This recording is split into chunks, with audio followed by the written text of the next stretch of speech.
Welcome to the show of நட்சத்திர ஜன்னல். இன்னைக்கு நம்ம என்ன பார்க்க போறோம்னா, நெப்போட்டிசம் இது வரைக்கும் பாலிவுட்ல தான் இருந்தது. பாலிவுட்னாலே அவங்க பசங்களை தான் நடிக்க வைக்கிறாங்க அப்படிங்கிற மாதிரி சொல்ற நம்ம தமிழ் ஆளுங்களே தமிழ் சினிமாலே நெப்போட்டிசம் வந்துருச்சு அப்படின்னு தெரியாமலே இருக்கிறாங்க. அதாவது கண்ணு கட்டின தூரத்துல எல்லாருமே நெப்போ ப்ராடக்டா தான் இருக்கிறாங்க. அதுல அவங்க பயங்கரமான ட்ரோலையும் அனுபவிச்சுட்டு இருக்காங்க. அது யாரு என்ன அப்படி தெரிஞ்சுக்கணும்னா இந்த வீடியோ ஃபுல்லா பார்க்கலாம். ஸோ வாங்க வீடியோக்குள்ள போகலாம்.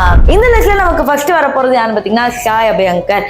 ஸோ இவரை பத்தி ஸ்டார்டிங்ல ரொம்ப நல்ல பேர் வந்தாலும் போக போக என்ன ஆயிடுச்சுன்னா, என்னடா ஒரு 3 ஆல்பம் பாட்டு போட்டு அதுக்குள்ள இவ்வளவு படத்துல கமிட் ஆயிட்டாரு அப்படிங்கிற மாதிரிலாம் வந்து போயிட்டு இருந்துச்சு. கிட்டத்தட்ட 5 படத்துக்கும் மேல வந்து இவர் கமிட் ஆகியிருக்காரு. இப்ப எல்லாரும் கமெண்ட் செக்ஷன்ல என்ன கேக்குறாங்கன்னா, ஓ இதுக்கு பேர் தான் நெப்போட்டிசமா அப்படிங்கிற மாதிரி வந்து கேக்குறாங்க.